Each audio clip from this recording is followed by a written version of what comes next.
The U.S. military has had enough, and they finally decided to retaliate and defend themselves in the Middle East with an AC-130. This is an aircraft you don't hear too much about, only in Call of Duty or only if it's a very covert mission with like special operations or like a SEAL Team 6 maybe, but an AC-130 has been confirmed to strike the enemy back. So let's go ahead and dig into this, and let's also talk about what is happening with the U.S. military in the Middle East, because I'm sure some of you are unaware, we are up to about 80 attacks between bases in Syria and Iraq. U.S. military members have been injured. There's been a contractor who's had a legitimate casualty, a heart attack, trying to run to a bunker. These attacks are typically done with drones, mostly done with drones and munitions fired from far away. So it's been very difficult for the U.S. military to actually strike back on a legitimate fighter. So let's go ahead and read the statement from U.S. Central Command. This is on Twitter or X. On November 21st, an AC-130 gunship engaged individuals responsible for launching an attack on U.S. and coalition personnel at El Assad base in Iraq. Airbase. Why would you attack an airbase? An AC-130 must be there, right?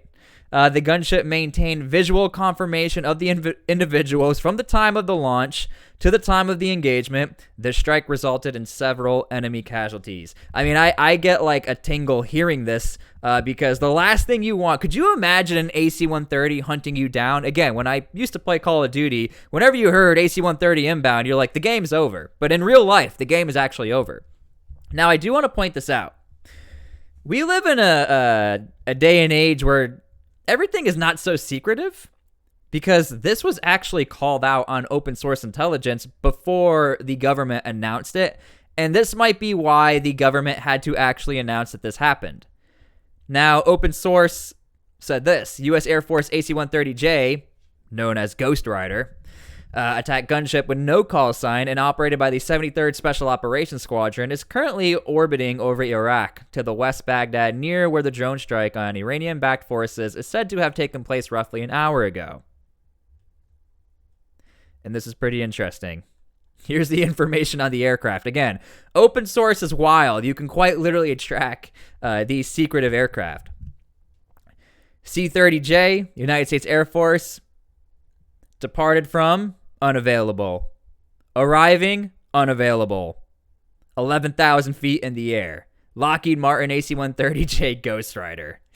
Oof. Okay. Now, again, you could confirm too. This is where El Assad Air Base was. And when this was reported, it's flying around Ramadi. Again, click back here. Ramadi's over here. So this does all sync up.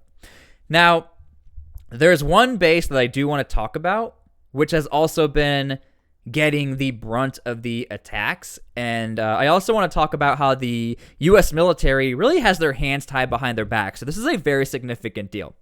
Moving from Iraq over to Syria, you have a location called El Tamf Base. And I think this is a garrison and a base that the United States did not want anyone hearing about, because the sole purpose of this base, when it was brought up in 2016, was to fight off IS fighters. Now, when you look at the geolocation and the placement of this base, the obvious reason for this base is to stop the through traffic from Iraq into Syria, but right now from Iraq into Jordan or Syria into Jordan. In fact, Jordan heavily relies on this base because at one point the U.S. military actually had enough and wanted to leave the base, but Jordan did not want to take responsibility for the base. Jordan said, no, we'll stay here, you guys stay there. But Jordan did say, United States, if you do leave, you can only leave if that base stays maintained. Somebody needs to maintain that base. Mainly because Jordan is afraid that fighters, again, will come into Jordan and will come into the West Bank and will start chaos and make Jordan look bad. If you guys are unaware, Jordan and the United States are really good friends. In fact, Jordan, they're really big on counterinsurgencies also in the Middle East. They do a lot of training with U.S. Special Operations, a lot of airborne jumps. The king of Jordan, there's videos of one of the kings jumping out of aircraft. So Jordan appreciates the United States and their little blockade here. But El Tamp base has been receiving a ton of attacks, a majority of the attacks. And this goes to show that the enemy fighters in the region, they know the significance of this base in particular. Also because the base is small, it's reported to have about 200 fighters. Nonetheless, it's still a very effective base. So whenever you see attacks happening in the Middle East, it's either El Asad Air Base or it's El Tamp Base. Now, El Tamp Base is the location where you have 30 plus injuries for U.S. soldiers. There's been airlifted soldiers out of there, and that's where you've actually had a casualty on a contractor. Now, Joe Biden has stated that he does not want aggression in the Middle East. However, he has forewarned the Pentagon for a worst-case scenario. So he's actually told the Pentagon, you need to be ready for a worst-case scenario. In this instance, this was not the United States being the aggressor. It was the United States defending themselves because they had confirmation on actual ground fighters. Now, Joe Biden has actually come out and said, we don't want to start a regional conflict in the Middle East, so we are not going to go out and essentially find the people who are attacking us. Now, the question begs, who's actually attacking us?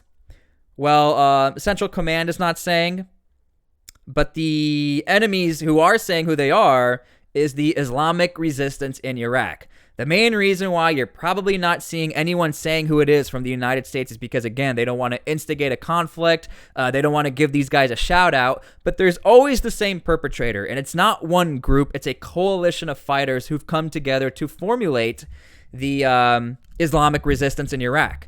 And when you go to any sort of databases to try researching who these people are, you can't find them anywhere. They've only started to pop up since the beginning of the war in Israel. And so the United States is being very careful to poke them with the stick, to go after them. They've mostly gone after infrastructures with the first 3 attacks. And now we've actually gone after ground fighters, which is a massive deal because, collateral damage could cause more regional instability. Just go look at Israel. Israel right now has a ton of collateral damage happening in Gaza, and that's caused a lot of regional instability within their neck of the woods. So, again, very significant that the United States pulled out the AC-130J Ghost Rider. It goes to show that the United States is willing and able to go after the enemies of the United States. But it also goes to show that the United States is willing to post what they're doing online. I think that's another angle that we should definitely pay attention to. The fact that the United States is totally okay with letting everyone know our very secretive aircraft has been used against the enemies of the United States, again, a really big deal. Now, one last thing I do want to point out. The United States has never indicated that they are getting attacked because of Israel. Let me repeat that. The Pentagon, Biden, everyone. At the start of the war in Israel, the United States said, we will step in, we will fight anyone who wants to try getting involved. Now people are getting involved. However, the United States, again, is refusing to say. Lloyd Austin himself, the top chief, top dog, he's even said these attacks have nothing to do with Israel. Now, the United States has done this before with great success over in Niger, Africa. You can actually go look up these videos on my channel. The United States refused to say what the actual issue was in Niger, Africa. They never went after the junta. They only wanted to stay peaceful. They kept quiet, and I think the United States is pulling this trick from the bag. They know if the United States can just stay quiet, hopefully things will settle out. But I think after 80 attacks, the United States had to strike back. Like, it left them no choice. And I don't think they're breaking any rules here. They're defending themselves. The United States has the right to defend themselves as long as Iraq allows them to be stationed in Iraq.